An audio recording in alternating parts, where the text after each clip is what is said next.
आला रसूलिल करीम में गुज़श्ता रात एक बहुत ही अफसोसनाक वाक़या पेश आया। हज़रत अक़दस हज़रत मौलाना तारिक जमील साहब के बेटे आसिम जमील की डेथ हुई और एक बड़ी सबको फ़िक्र लाहिक हो गई कि ये कैसे हो गया, क्या हो गया। अब उनके बेटे का मौलाना यूसुफ जमील साहब का बयान सामने आया है कि उसने ख़ुद को गोली मार के हलाक किया और डिप्रेशन का वो पेशेंट था। सबसे पहले तो हम दुआ करते हैं अल्लाह ताला उसकी मग़फ़िरत फ़रमाए और हज़रत अक़दस हज़रत मौलाना तारिक जमील साहब और उनके तमाम लवाहिकीन, बेटे की वालदा जो थी उनको भी और भाइयों को अल्लाह सब्र जमील की तौफ़ीक़ अता फ़रमाए और उस बेटे को उस जहाँ की भलाइयाँ नसीब करे अल्लाह ताला, उसके सग़ाइर कबाइर ख़ताओं को अल्लाह माफ़ करे।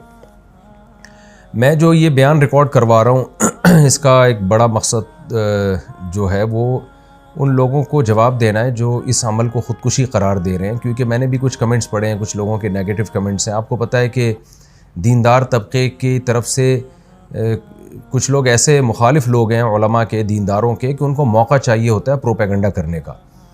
हमारे यहाँ ये बात मशहूर है अल्हम्दुलिल्लाह, हमारे यहाँ दीनदार तबका चाहे उलमा का हो, कुर्रा हज़रात का हो, हाफिज़ों का हो, अल्हम्दुलिल्लाह उनमें ख़ुदकुशी का रेशो ना होने के बराबर है, उनके घरों में भी और उनके ख़ुद उनमें भी कोई भी ख़ुदकुशी नहीं करता।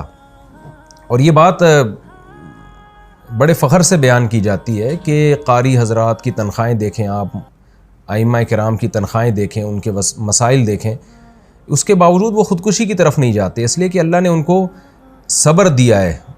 और याक़ूब अलैहिस्सलाम को हम देख लें ना कि सारी ज़िंदगी बेटे के गम में रोते रहे मगर ख़ुदकुशी की तरफ नहीं गए। तो यहाँ बहुत से लोग ये सवाल उठा रहे हैं कि इतना दीनदार घराना और बेटे ने ख़ुदकुशी कर ली। इसका जवाब मौलाना यूसुफ जमील साहब की तरफ से अल्हम्दुलिल्लाह आ चुका है कि वो भाई डिप्रेशन का पेशेंट था, वो उसको इलेक्ट्रिक के झटके दिए जाते थे, मेडिसिन खाता था वो, और डॉक्टरों ने ये भी हिदायत की हुई थी कि इसके पास कोई ना कोई रहना चाहिए, कुछ भी कर सकता है। तो ये जवाब मैं समझता हूँ काफ़ी है उन लोगों का मुंह बंद करने के लिए जो इस अमल को ख़ुदकुशी करार दे रहे हैं। लेकिन आपको पता है जो फितना परस्त लोग होते हैं उनको बातें करनी है। बाज़ लोग ये भी तबसरा कर रहे हैं कि हर ख़ुदकुशी डिप्रेशन में ही होती है, टेंशन में ही होती है, खुशी में तो कोई भी ख़ुदकुशी नहीं करता। तो देखें ये टॉपिक डॉक्टरों का है, डॉक्टर बताते हैं और हमने मुशाहिदा भी किया है कि डिप्रेशन दो तरह की होती है। एक डिप्रेशन तो आम लोग जो दुनिया की मोहब्बत में डिप्रेशन में गए हुए हैं, एक डिप्रेशन वो होती है जो किसी दिमागी बीमारी की वजह से होती है। इसमें दीनदार लोग भी मुब्तला हो सकते हैं और इसका इलाज ये नहीं है कि उसको सब्र की तलकीन की जाए, इसका इलाज मेडिसिन होती है, दिमाग में कुछ केमिकल आगे पीछे हो जाते हैं। ऐसे बहुत सारे पेशेंट हमने अपनी ज़िंदगी में देखे हैं, बहुत अच्छे लोगों को जिन्होंने बड़ी बड़ी टेंशनें झीली हैं, बर्दाश्त की हैं, लेकिन वो बैठे बैठे डिप्रेशन में चले जाते हैं, मेडिसिन लेते हैं तो सेट हो जाते हैं। वो दिमाग के कुछ केमिकल हैं जो आगे पीछे हो जाते हैं, यही वजह है। और ये नई बीमारी नहीं है, सदियों पुरानी बीमारी है। यही वजह है कि उलमा किराम ने ये मसला तलाक़ के मसाइल में बयान किया और क़त्ल क़िसास वग़ैरह के मसाइल में बयान किया कि इंसान पर कुछ कैफ़ियत ऐसी आ जाती हैं कि जिसमें वो अपने कौल व अमल का ज़िम्मेदार नहीं होता और उसके कौल व अमल पे उसको ना गुनाह मिलता है, ना उसको दुनिया में सज़ा मिलेगी, ना आखिरत में सज़ा मिलेगी। ये वो जब है जब इंसान की दिमागी सलाहियत काम करना छोड़ दे। तलाक़ आपको मालूम है कितना हसास मामला है, शदीद गुस्सा में भी अगर इंसान हो तो तलाक़ वाक़ हो जाती है। सलासुन जिद्दुहुन्न जिद्दुन व हज़्लुहुन्न जिद्दुन, इस हदीस की रोशनी में। लेकिन उलमा ने बयान किया कि अगर कोई डिप्रेशन का पेशेंट है और उसके पास क़राइन है और वो उसका दिमाग सही काम नहीं कर रहा, ऐसी सूरत में वो बीवी को 100 तलाक़ें भी दे देगा तो नहीं होंगी, इसलिए कि उसका दिमाग ही काम नहीं कर रहा है ऐसे मौके पे। तो जब तलाक़ जैसे मसले में हम उलमा किराम आज से सदियों पहले एक स्ट्रेस और डिप्रेशन का मरीज़ जिसका दिमाग काम करना छोड़ दे, उसके इस अमल को तलाक़ करार नहीं देते। वो ज़बान से कुफ्रिया कलिमात अगर ज़बान से निकालेगा तो वो काफिर नहीं होगा।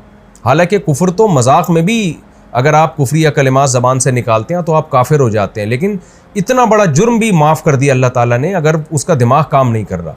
तो ऐसे ही खूब समझ लें कि ऐसा डिप्रेशन का मरीज़ अगर किसी को कत्ल कर देता है या अपने आप को कत्ल कर देता है तो वो ना दुनिया में मुजरिम है ना अल्लाह के यहाँ वो मुजरिम है। उसमें मलामत करना और किसी को बुरा भला कहना या कोई नेगेटिव बातें करना, ये जो बातें करने वाले लोग हैं वो मुजरिम हो जाएंगे। तो एक डिप्रेशन वो होती है जो दुनिया की मोहब्बत की वजह से दुनिया की छोटी छोटी बातों को आप बहुत ज़्यादा बढ़ा लेते हैं, ये किसकी वजह से होती है?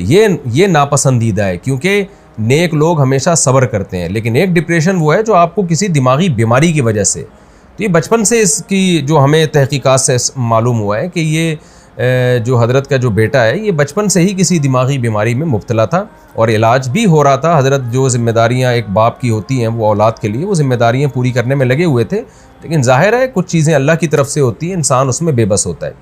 तो हम सब इस गम में हज़रत के साथ बराबर के शरीक हैं और हम सब दिल से दुआ करते हैं अल्लाह ताला हज़रत के इस बेटे को उस जहाँ की भलाइयाँ नसीब करे और उस जहाँ की खुशियाँ नसीब करे, और जो भी उनके रिश्तेदार और लवाहिकीन हैं अल्लाह ताला उन सब को सब्र जमील की तौफ़ीक़ अता फ़रमाए, और जो मनफी कमेंट्स करने वाले लोग हैं अल्लाह ताला उनको हिदायत दे।